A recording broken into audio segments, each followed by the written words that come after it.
Welcome back to the Urban Pharmacy Podcast. I hope that you're doing well today. Today's guest is somebody who I've been hoping and wishing to get on this podcast for a long time because he is incredible and such a pioneer in his space. It is Dr. Columbus D. Batiste, who is a board-certified interventional cardiologist, and he is the assistant clinical professor at the University of California, Riverside School of Medicine and regional chief of cardiology for Southern California Permanente Medical Group.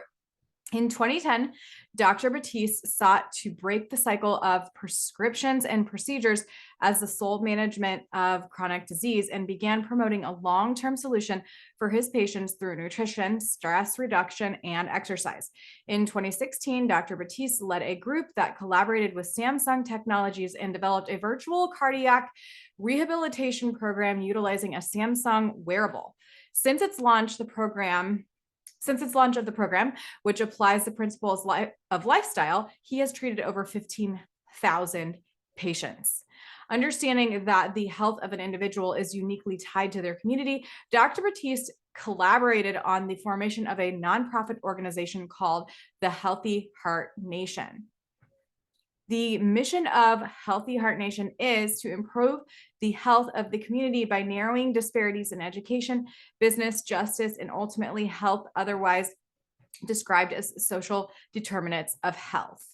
So Dr. Batiste and I sit down to talk about heart health, what we can do lifestyle-wise, dietary-wise, to protect our heart, because our heart vascular system, our cardiovascular system, and our heart, it really is so deeply important to our longevity, to our overall health. And these metabolic diseases that we are facing these days all tend to go back and affect our heart. And we know that heart disease is our number one killer. So we need to understand what to do to prevent cardiovascular disease so that we can live a long and happy life. So I hope you love this episode. Please, if you do, give it a rating and review and share it with your followers, because this is potentially life-saving information. Here's Dr. Batiste. I have been following you for several years, thanks to, I believe, Chef AJ. I'm really not sure. Maybe it was a summit that you were in. But I also met you at the National Health Association conference in 2022. That was a great conference, and you were speaking all about heart health, and that's what we're going to talk about today. And I really want to make sure that people know how important heart health is and cardiovascular health. It's something that I think just flies under the radar for years and years and years until something happens, or people start getting risk factors for cardiovascular disease later in life, or maybe younger. It's getting younger and younger, it seems. And I just want to make sure that we bring this to light. So I have questions for you personally that I want to know, and then also that I have fielded from my followers. So I'm just going to go off with those first, and then I know that we want to cover your upcoming book as well and talk a little bit about that. So let's just dive right in. First off, I want to know from you, what is your take on the olive oil controversy in regards to heart health? Dr. Khan came on and he was like, let me just clear this up. It was his second interview, and he was like, olive oil is healthy. And that's how he started the interview. So I want to know from you what your take is. Well, I'll tell you, and I think conceptually it put into frame one time when I was speaking with Michael Greger, and we were chatting, and it was just kind of like, everything's relative. Everything is relative in life. So, depends on what group I'm speaking to. If I'm speaking to a group where they're used to kind of deep frying and lard, yeah, there's a lot of very, very better options than that. And it depends upon how people are using the oil. So a lot of times in communities that are disparate, they're frying their foods. They're cooking the olive oil at very high temperatures. And even though olive oil kind of maintains the boiling point where it doesn't change the moiety as strongly as many other oils, it still transforms it. And you're getting a lot of that burnt, crispy area that we know is a risk factor for high blood pressure and cardiovascular disease. And that can be an ill. Now, if a person is using light amounts of olive oil, most folks are referring to the Lyon trial and the Permanente trial, where they demonstrated the fact that there was a benefit in terms of switching or using olive oil in comparison to others. Now, there's never really been studies looking at olive oil on large scales compared to no oil to really say definitively that, hey, listen, no oil is absolutely definitive, but it depends on what question you're asking. So not to make it too long-winded, but I love this conceptually. So I read this book a long time ago by Kelly McGonigal, right? Okay. The Willpower Instinct. Great book. So if you haven't read it, check it out. I'm not getting proceeds from her book, but she says, what do you want? Your want power. What will you do to get what you want? And what won't you do to get what you want? And so that question of what you want, if it's weight loss, then we understand the caloric content of oil. We understand the fact of 125, 26 calories and so forth per tablespoon, nearly 250 per ounce. And so what that amplifies towards and can impair your efforts in what you're trying to achieve. If it's cardiovascular health, then the question is really in terms of, are you using that for vegetables? Are you using it for meat? Right. Are you using it for eggs? I mean, you have to look at it contextually. And so when I really dig beneath the surface with individuals on an individual basis, I really cut to the chase of what they're trying to really ask. Is it okay in the context of me grilling meats? Is it okay in the context of me frying fish or frying this or using that? And the answer to that is, you don't want to do that in that particular context. So, I think so it's not as clear cut as it. I think that it is healthy compared to other things. But do I personally use oil? I don't personally choose to use oil when I'm cooking, preparing at home. When I'm out and about and I'm not at the NHA conference or I'm not at Nutrition Project conference, there's going to be foods, no matter if I tell them no oil, they're going to have some oils inside of it. So I realize I'm getting some oils that are there. But I try desperately not to cook with oils myself personally, because I don't see the need. There's no need for me to do it. And while we're talking about oil, that just kind of brought something up in my head. What do you think about flaxseed oil? Yeah. I mean, I know oil is oil, right? But what do you think about that in terms of like a teaspoon a day or half of a teaspoon? I just recently heard something about that. Yeah, so I try and boil down to the research. And so I do prefer flax seeds and chia seeds over the oils of any degree, whatever it may be, and having the real food if possible, adding it to whatever preparation that you want, salads or smoothies. In terms of if I'm having and I'm choosing compared to canola oil or some of the other things like that, rapeseed oil, yeah, no, I rather some flaxseed or whatever else. Now, some people will use it just as a tablespoon to increase their alleviate constipation or to have additive to different things. That may be okay. Nutrition is so delicate. And the fact of the matter is that I think that what's important is that there's such adamant statements about things that we should look as much as possible towards science. And sometimes we don't have it. And so you're making the best assessment possible. And I think what that means is, what is my goal? So for me, I think it's important to get omegas, extremely important. And so I think conceptually, how can I get those in most readily? And what form can I get it in busy practice and everything else like that? Yeah. And so you start to really parse through. Yeah. I think also that the studies that maybe the doctor was talking about in regards to the benefits of flax oil, they probably weren't comparing the ground flax seed compared to the oil itself. You know what I mean? So I think that that's also hard to decipher. Thank you for that. Okay. Next question.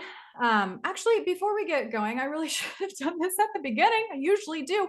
What made you get into cardiology? You are a cardiologist. I'll tell people that at the very beginning of this episode when I do the intro, but why do you do what you do? Man, I'll tell you, I love the heart. It's one of these weird things. My dad told me, he was like, are you going to be a doctor, a lawyer, or a business person? So he kind of planted the seeds and said, doctor. Right. And so at first, like probably every other kid in Southern California, wanted to be the Lakers team doctor. And quickly, as I went inside of school, the thing that connected most and resonated with me was really the heart physiology. It just made sense. I Mm. understood it. I understood it when we went through pharmacology. I understood when we went through pathophysiology. And I think what sealed the deal was I went and I spent time before entering medical school, and I interacted with this female cardiologist, and I fell in love in that moment, literally, with the heart. And I wrote inside my college yearbook that I wanted to be chief of cardiology. I wanted to practice and do that, all these different things like that. So I've lived a blessed and fortunate life to be able to do what I set out to do, and I don't regret one day of it. And I think that it's such a vitally important. Obviously, it's the number one killer. Obviously, Yeah. it's something that sneaks up, and it steals our family members, our friends. It steals our associates away from us in the blink of an eye. I'll never forget in high school that one of my friends, dad died suddenly Yeah. of a massive heart attack in the middle of high school. And those things just tend to happen. You hear about those stories and you think, well, man, is there something that we could do in Yeah. the meanwhile? And so halfway through, I saw through, I started off as a general cardiologist, and I said, you know what, I want to do interventions. So before I start, I said, I want to be able to stop a heart attack when it's happening. I want to be able to render the therapy I need to.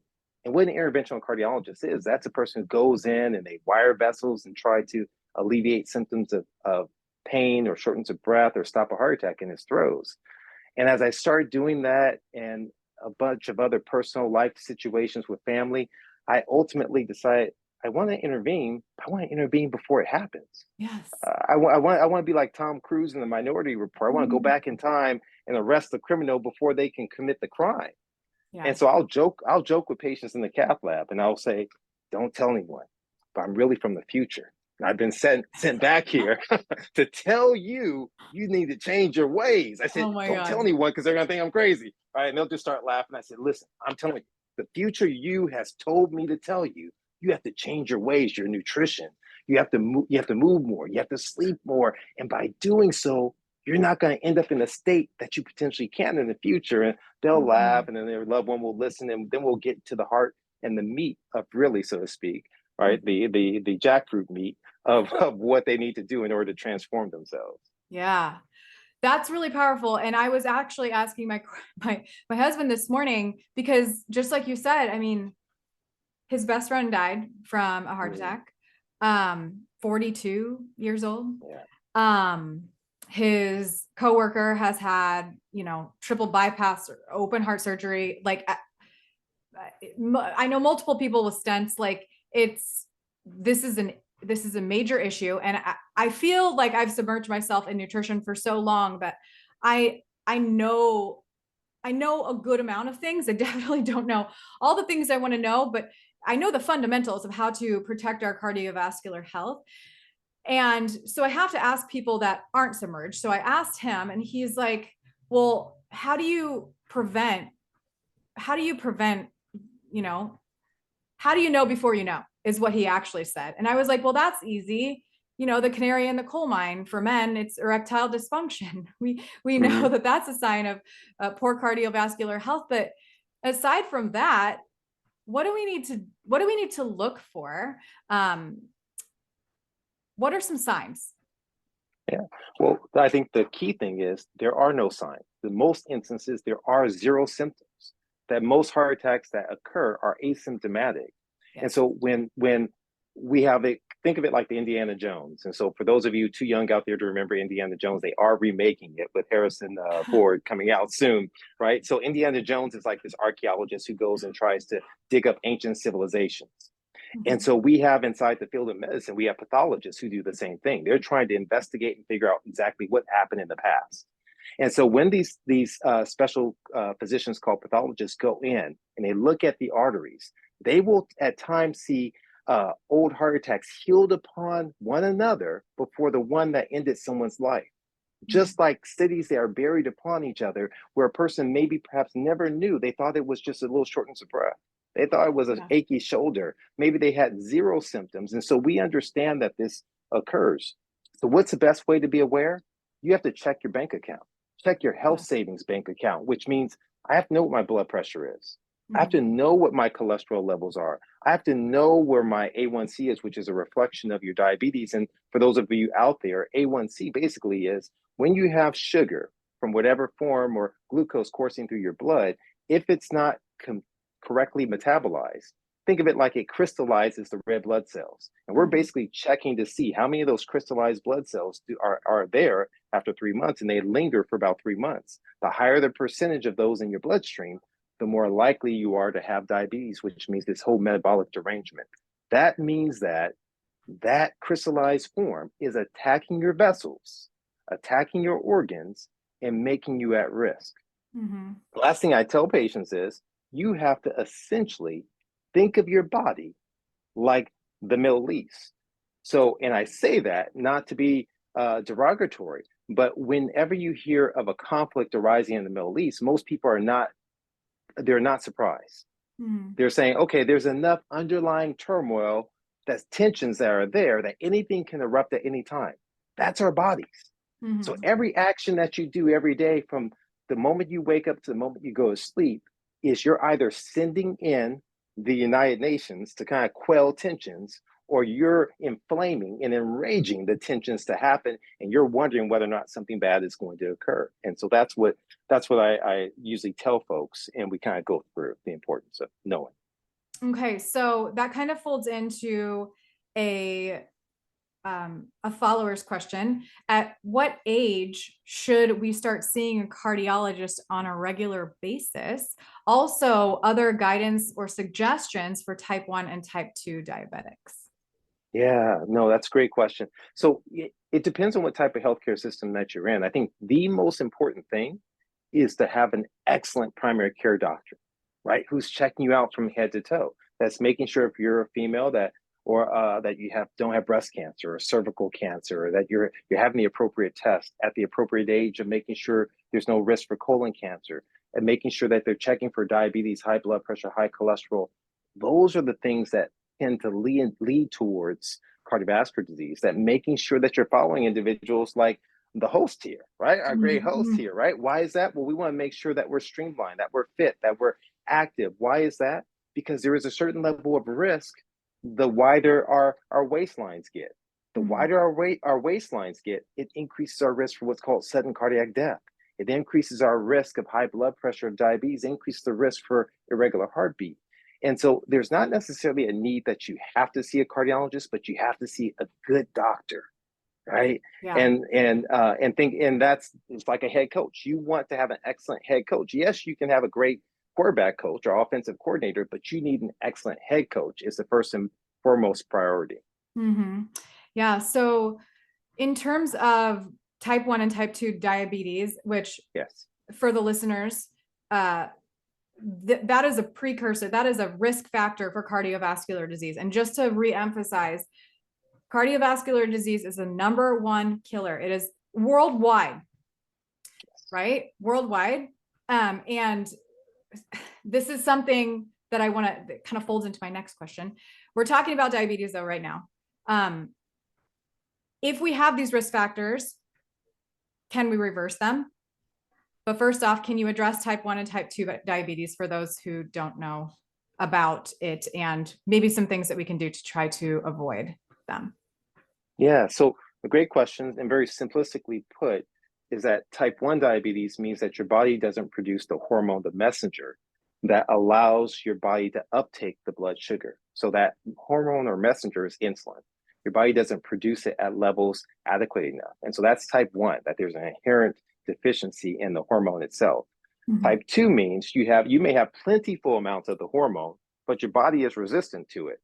They're just like, yeah, I see it, but no, right? And a lot of times that's caused by a lot of factors of fat deposition, intramyocellular lipid deposition. It's caused by so many different things that are there, play a role in it, our size or lack of activity. And so when we talk about what can we do, the quality of the foods that we eat plays an extremely important role, right? And so obviously the need for insulin in type 1s will always be there. Yeah. But the amount of insulin that you require will change and shift based on your activity and based on the quality of foods that you eat. Mm-hmm. For type 2, we understand that, yes, in many instances, especially early on and even towards the mid part of the journey of having it, by simply moving, walking, right? You're walking right now, simply walking 2 to 5 minutes after every meal, you can That's the secret sauce for lowering your blood sugar. After every meal, just get up and walk around, get neat with it, non-exercise activity thermogenesis. Mhm. That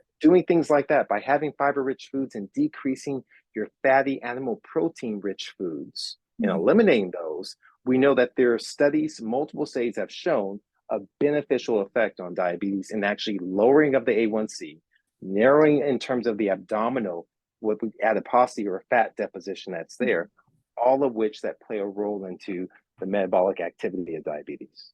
Yeah. So you mentioned intracellular lipid, and that Mm-hmm. is just a really fancy way of saying that there's too much fat in the cell. Correct. And so the sugar that comes into our body can't be dealt with properly. And that's what type 2 diabetes is. And so, like Dr. Batiste said, reducing those saturated fats that we're eating, just too much of, and the processed foods can really help reduce that risk factor for cardiovascular disease. And people, I think, Dr. Batiste, are just, especially people my age, like I'm 38, I just turned 38. People they're not scared yet about this. Yeah. I don't know why I got so interested in cardiovascular health, probably due to physicians committee and me being a food for life instructor with them, and just really understanding how big of an issue it absolutely is. I mean, it's our number one killer. But what do we do, like, if we do find that we have risk factors for cardiovascular disease, like high blood pressure or, blood glucose issues, or being overweight or obese? Can we change these? You mentioned lifestyle. Yes. Can we reverse this disease? That was the question. That was the second question that my husband had. He wants to. Yeah. And so the answer is in many instances, yes.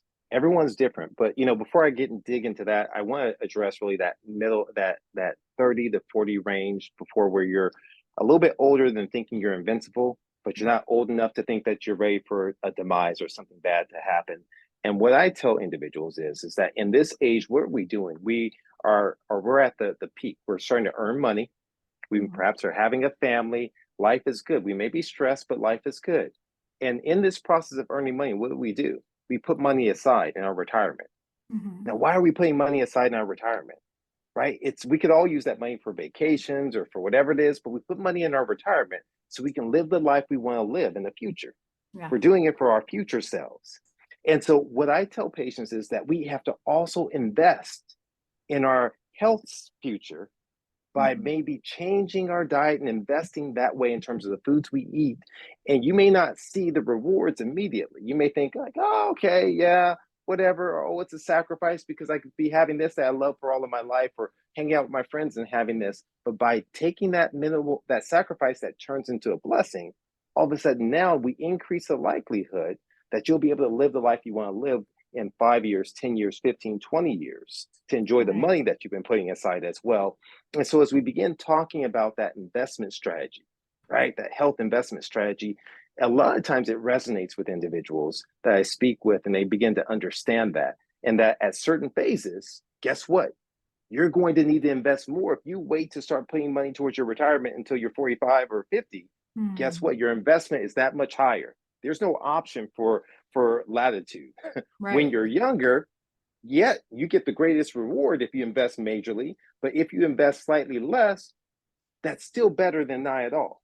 And so Right. each time you want to build upon it. So that's the first and foremost. The second thing that we know is that studies have revealed beyond a shadow of a doubt that majority of these chronic diseases are lifestyle mediated. A combination. It's not just solely food, it's going to be stress. It's Mhm. going to be inactivity. It's going to be habits like smoking. It can be alcohol.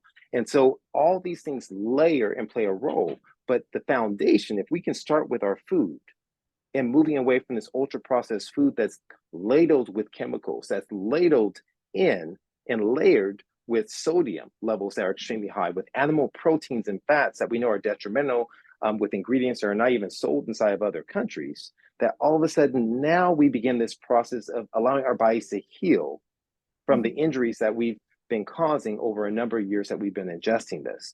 And so this is no surprise. We've seen this. It has been documented. Now, is every case the same?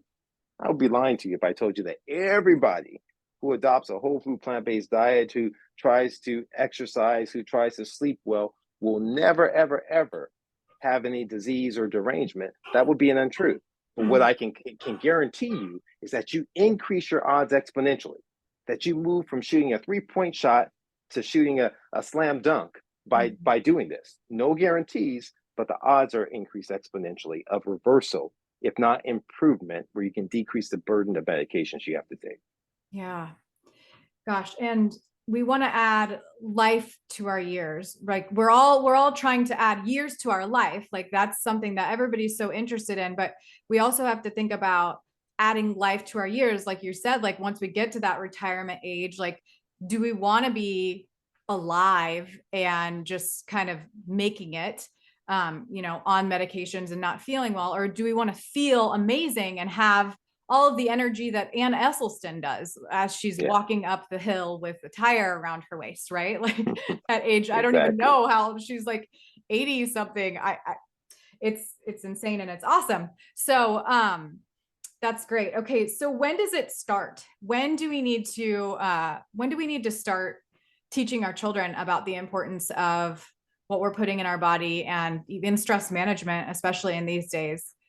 Health span over lifespan, every single day, every day of the week. And so we start with our kids from the moment we're pregnant, right? The moment we conceiving, that's the time to really kind of build the nutritional habits inside of our kids, because we know that there are transformations that occur, epigenetic transformations that can happen. And especially that's why I love speaking to women and love speaking to women of birthing age, because it's so important, the importance of women in our society for the next generation, for the current generation, and the impact of choices. It doesn't mean that if you maybe didn't make the right choices during pregnancy and early on, that your efforts to transform things are not going to be fruitful. They absolutely are. But the earlier you start, perhaps the easier it will become, the easier it is to maintain health at that point in time. So there's beyond the shell. I did some research for a presentation and went through in great depths looking at the power of maternal eating habits on the offspring for really transforming and mitigating disease and the stress and all of these things that are transmitted intrauterine to the fetus. So it becomes important. Wow. That's super fascinating. Okay. I want to know from you, because at the NHA conference, you talked about healing from a broken heart. And cardiovascular health isn't just eating right, reducing stress, sleeping well, all of the things that you've mentioned. There are other parts of it. And this kind of rolls into, I think you have a book coming out as well. And so can you tell us more about the broken heart thing, and then also how that folds into what you're going to teach us with your new book? Yeah, no, absolutely. I mean, one of the things with broken heart syndrome, and some people have heard of it, and many people growing increasingly have heard of it, but many people think of Romeo and Juliet. They think of it in a romanticized way of, oh, they died from a broken heart. They were married for 100 years and died of a broken heart because their spouse died and so forth. That's sweet. But broken heart is really a phenomenon that occurs from a heightened sense of stress, of a hormonal surge of epinephrine and stress hormone cascade that can happen. Typically, it happens in women more than men. And so it's called, another name for it is called Takotsubo disorder, which is named after a Japanese octopus fishing pod, where it basically balloons, also called apical ballooning syndrome, out, and it has a close neck. And that's what we see is this close neck that the heart will squeeze in its one end, and it balloons out instead of squeezing nicely. And so essentially the heart becomes paralyzed in a sense from stress, leading to this reduced heart function. And so this has been observed. It was observed at increased rates during the pandemic, not related to COVID, but related to the stress of isolation, the stress of lack of connection. And all these things is what the researchers concluded from Cleveland Clinic. And so the question, this and many other things from my coaching of patients when I see them inside the office, of myself, of my family, it just hit me one day. And I was listening to, I'm an avid sports fan. I love sports. And so I'm a California guy. And so I was listening to an interview with Kobe Bryant. And this is before he passed away. And he was talking about the fact that, greatness doesn't come easy. That it requires you to be selfish if you want greatness, that you're going to have to commit and be selfish against things. And as I started listening to that, I was like, oh, you don't want to be selfish. And I started really thinking and pondering it. And the words just kind of came to me, started flowing in terms of things that I recognized inside of practice in my life and things I was reading and researching, that the S for selfish really stands for spiritual, not necessarily in a religious way, although we know there's power that's there, but in that way of mindfulness, of focus, that by meditating that we understand that there is increased prefrontal cortex thickening, which means right here, this big nugget where you have concepts that come to play, your willpower, that studies have shown that there's increased gray matter thickening in individuals who actually engage in meditation. What is meditation? The ability to focus, to keep your mind from wandering, taking just a few moments away from TikTok, away from Instagram, social media, from all the noise of the world, that there's power that's there. What does the E stand for in selfish? Exercise.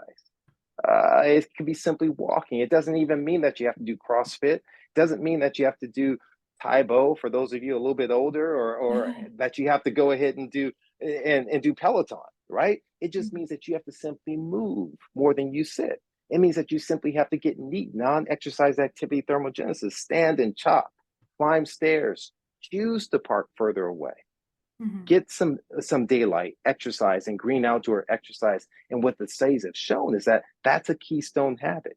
It begins to build upon your desires of things that you want to do to accomplish in life, that you become energized. My son, who's 16, he recently started just being intense with his workouts. He's 6'2", 200 pounds. And he said, Dad, I'm on a treadmill and my mind's just going. I just, things are starting to click. I said, yeah, that's the time. The reason why is because that's the power of exercise. That's the power of activity that it gives you. I've already mentioned the secret sauce in diabetes control is simply walking 2 to 5 minutes. We know the power of exercise and walking simply for your heart health. We talk about half hour a day? You can break it down, make it very simple atomic habits. 5 minutes, 6 times a day, 10 minutes, 3 times a day, whatever is most easily for you to do. That's what you embrace. That's the E. The L is love. You're like, okay, doc, I get it. Heart, love, February coming up, love. But no, anyone who's married, has kids, has friendships, is in a relationship at all to any degree, you understand that love is not a noun. Love is actually a verb. Love takes action. Love equals forgiveness. Love equals gratitude. Love equals volunteering. Love means extending yourself beyond yourself, right? And so when you begin to do those things, studies have shown that by forgiveness, you actually increase the blood flow to your heart muscle compared to individuals who held on to anger.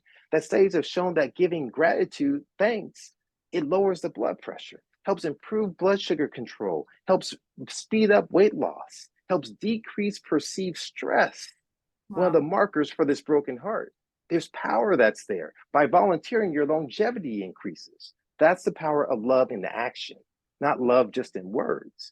And then we look at F, food, real food, whole food, food that will decay, food that will spoil, real food that's comprised of fiber, nutrients, that's active, staying away from nutritional stress. What is nutritional stress? We understand is the eating unhealthy foods, but it's also the absence of health promoting foods. We want to go ahead and build nutritional resiliency.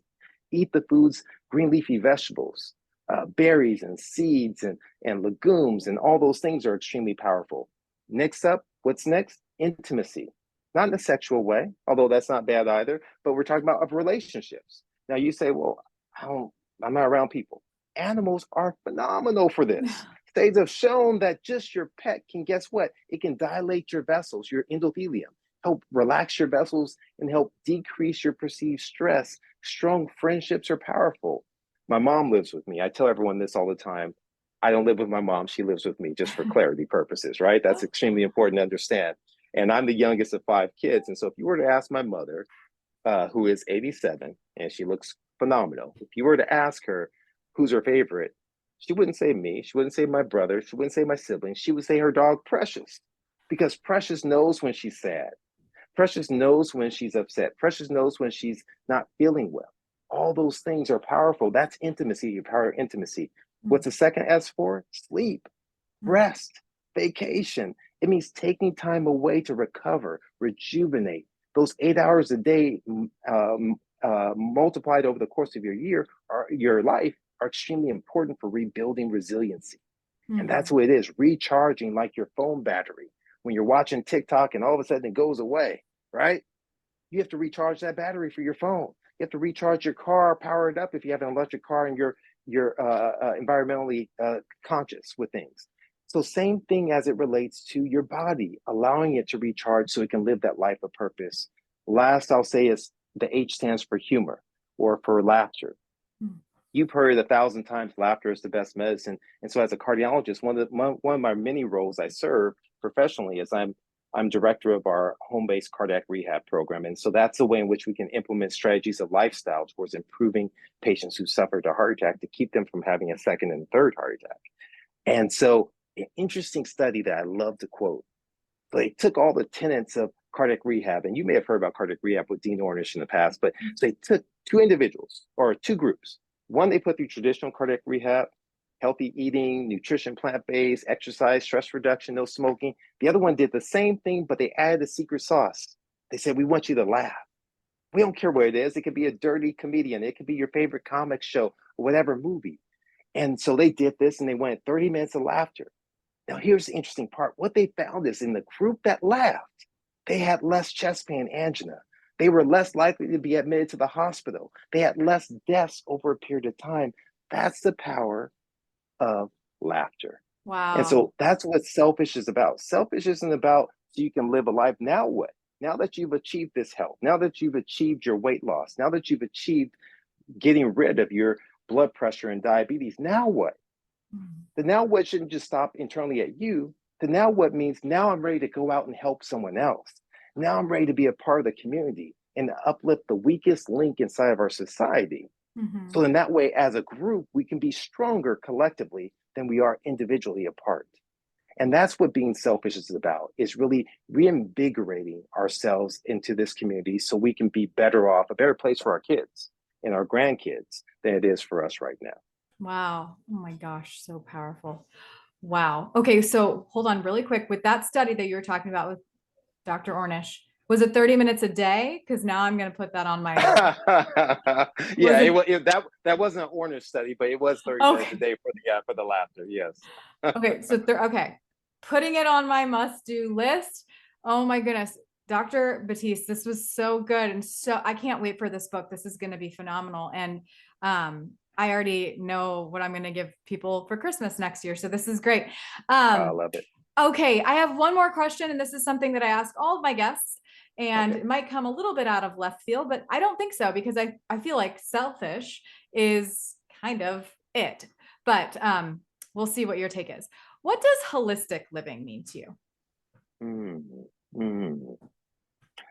Holistic living means living beyond just yourself, right? So I think it's taking into account every aspect of our interaction with the external environment, our world. Mhm, So holistic means yes, I'm not looking at a microcosm in a reductionist standpoint of food alone without looking at, well, where does this food come yeah. from an environmental standpoint? I'm not looking at my spending and not thinking in terms of holistically of what the impact is of my choices. Mm, And I think when we're very myopic, when we're very self-centered, we don't think holistically in terms of from a medical perspective. We talk about healing a man to make man whole, right? mm, Mind, body, and spirit, trying to take into account every aspect. What does that mean on a practical level? It sounds good, mind, body, and spirit, but what does it mean? What means someone's culture? It means someone's heritage. It means being respectful of who they are, allowing them the power of self acceptance. mhm, Right? Those are things. It does self acceptance doesn't mean that you're going to tolerate that you're accepting disease. It means that you're okay. Just because you have disease doesn't mean you're bad. Just mhm. because you're in this situation doesn't mean you're bad. It just means that you're in this state that we need to work on improving you. And so a holistic view, in my mind, takes on different connotations depending upon my vantage point. As a provider, it's self acceptance of that person and encouraging that for them and treating them and helping them to achieve a state that's better off for them, taking into account their heritage, their situation. And so in different situations, it's different. But yes, that's holistic for me. Wow. Wow. Multifaceted and beautiful. Thank you so much, Dr. Batiste, for your time. I appreciate it so much. And we will keep our eyes out for your upcoming book and make sure that that is shouted from the rooftops. So we really appreciate you. And thank you so much for the work that you do. We appreciate you. Thank you. Thank you as well.